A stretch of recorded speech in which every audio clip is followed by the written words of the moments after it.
ఖమ్మం జిల్లాలో గ్రానైట్ పరిశ్రమలు సంక్షోభంలో కూరుకుపోతున్నాయి. ఉమ్మడి జిల్లా మొత్తం 400 పైచిలకు గ్రానైట్ పరిశ్రమలుండగా ప్రస్తుతం 100 వరకు మాత్రమే నడుస్తున్నాయి. ప్రభుత్వం ఇవ్వాల్సిన సబ్సిడీలు ఇస్తే గ్రానైట్ పరిశ్రమకు మేలు జరుగుతుందని అసోసియేషన్ ఆశాభావం వ్యక్తం చేస్తోంది. బీఆర్ఎస్ ప్రభుత్వ హయాంలో ఇచ్చిన జీవోలతోనే గ్రానైట్ పరిశ్రమ పాతాళానికి పడిపోయిందని ఆరోపించారు. వేలాది మందికి ఉపాధిగా ఉన్న గ్రానైట్ పరిశ్రమను కాంగ్రెస్ ప్రభుత్వమైనా ఆదుకోవాలని అంటున్న గ్రానైట్ ఓనర్స్తో మా ప్రతినిధి రవికిరణ్ ఫేస్ టు ఫేస్.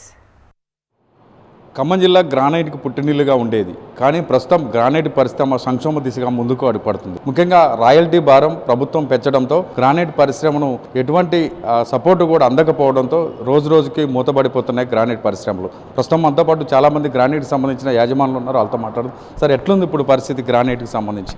నా పేరు తమ్మినేని సాగర్, నేను స్లాబ్ అసోసియేషన్ వైస్ ప్రెసిడెంట్ని. గత 11 సంవత్సరాలుగా మాకు రావాల్సిన సబ్సిడీలు రావట్లేదు. దానితోటి ఇప్పుడు ప్రభుత్వం ఎంతసేపటికి ఉచిత పథకాలతోటి అధికారంలోకి రావడం కోసం మాత్రమే ప్రయత్నిస్తుంది తప్ప మరి ఇంత పెద్ద వ్యవస్థ అంటే గ్రానైట్ పరిశ్రమలు ఖమ్మం జిల్లాకి తలమానికమైనటువంటి గ్రానైట్ పరిశ్రమలల్లో ప్రభుత్వం దగ్గర ఒక ఉద్యోగం కావాలంటే అది క్వాలిఫై ఉండాలి, ఎన్నో రకాల ఇంటర్వ్యూలో పాస్ కావాలి. ఎలాంటి ఇంటర్వ్యూ లేకుండా లక్షలాది మంది కార్మికులకి మేము ఉపాధి కల్పిస్తున్నాం. అక్షర జ్ఞానం లేని వాళ్ళకి, నిరక్షరాస్యులకు కూడా దాదాపుగా నెలకు ఒక 30,000 రూపాయలు సంపాదించుకునేటువంటి అవకాశం కల్పించే ఈ గ్రానైట్ పరిశ్రమలకి ఎలాంటి సహాయం కూడా అందట్లేదు. దాదాపుగా 15 ఏళ్ల బట్టి రావాల్సిన సబ్సిడీలు ఇవ్వలేదు. అంతేకాకుండా మేము కట్టాల్సిన ప్రతి రూపాయి కూడా ఏ నెల ఒక్క రోజు లేట్ అయినా కూడా మా దగ్గర ఫైన్లతో పాటు వసూలు చేస్తారు. ఖచ్చితంగా మాకు ఏదో ఒకటి ఉపాధి కల్పించాలని ప్రభుత్వాన్ని కోరు. మీరు చెప్పండి సార్, జిల్లాలో ఎన్ని గ్రానైట్లు నడుస్తున్నాయి, ఇప్పుడు ఎన్ని మూతపడిపోయే పరిస్థితులు? నమస్కారం అండి, నా పేరు పాటిబండ్ల యుగంధర్. నేను గ్రానైట్ అసోసియేషన్ ప్రెసిడెంట్గా చేస్తున్నాను. అంతే హెచ్ఎంటీ ద్వారా అధికారులకి మరియు అందరు ప్రేక్షకులకి నా శుభాభినందనలు. ఈ గ్రానైట్ పరిశ్రమ నేను సుమారుగా 94లో నేను ఈ ఫీల్డ్లోకి వచ్చానండి. అంటే 30 ఏళ్ల నుంచి నేను ఈ ఫీల్డ్లో ఉన్నాను. చాలా ఒక టైంలో దాదాపు ఈ కరోనా 2014-15 దాకా కూడా బాగా ఉంది. తర్వాత మెల్లమెల్లగా కూడా తగ్గుతూ వచ్చింది. కరోనా నుంచి కూడా పూర్తిగా ఇదైంది. యాక్చువల్గా మా లిస్ట్లో మొత్తం మీద 450 ఫ్యాక్టరీలు మా లిస్ట్లో ఉన్నాయి.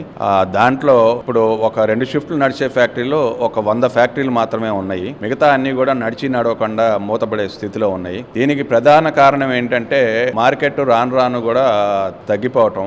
దీనికి ఎన్నోసార్లు మేము అనేక ప్రభుత్వాలకు మేము అన్ని వినతి పత్రాలు ఇచ్చాము. ఖమ్మం బ్లాక్ గ్రానైట్ అనేది ప్రపంచంలోనే చాలా ఫేమస్ అనేటువంటి రాయి ఇది. ఎందుకంటే ఈ బ్లాక్ గ్రానైట్ లో ఆయిల్ అనేది కూడా పీల్చకుండా చాలా ఇది ఉంటుంది. వంట బల్లలకు కానీ లేకపోతే ఇప్పుడు రైల్వే స్టేషన్స్ లో కానీ అన్ని కూడా బాగా మన్నికగా ఎన్నేళ్ళైనా కూడా ఉంటుంది. కాబట్టి ప్రభుత్వం కూడా వాళ్ళు నిర్మించే ఇప్పుడు గృహ నిర్మాణ పథకాలకి బ్లాక్ గ్రానైట్ వాడటం, తర్వాత రైల్వే స్టేషన్లో కానీ ఇట్లా పబ్లిక్ ప్లేసెస్లో కూడా బ్లాక్ గ్రానైట్ వాడితే గనక దీనికి ఇది ఉంటుంది. అదే రకంగా ఇది ఒక ఆర్థిక వనరులుగా కాకుండా ప్రభుత్వం దీన్ని ఒక ఉపాధి హామీ పథకంగా, ఎందుకంటే మాతో పాటు ఒక 20 మంది మేము బతుకుతున్నాం, మేము ఒక 20 మందిని బతికిస్తున్నాం. వాళ్ళ కుటుంబాలు బతుకుతున్నాయి. డైరెక్ట్ అండ్ ఇండైరెక్ట్ ఎంప్లాయ్మెంట్ దాదాపు ఖమ్మంలో 1,00,000 మందికి ఎంప్లాయ్మెంట్ కలిగిస్తున్నాము.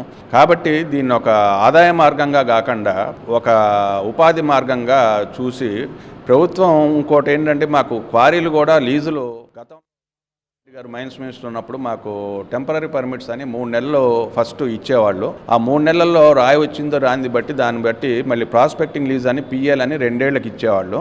ఈ ప్రాస్పెక్టింగ్ లీజ్ చేసుకునే టైంలోనే వాళ్ళు మనం ఎన్వైరన్మెంటల్ కమిటీ క్లియరెన్స్లు ఇవన్నీ తెచ్చుకున్నట్టయితే క్వాంటిటేటివ్ లీజ్ అని క్యూఎల్ అని చెప్పేసి 20 ఏళ్ళకి లీజులు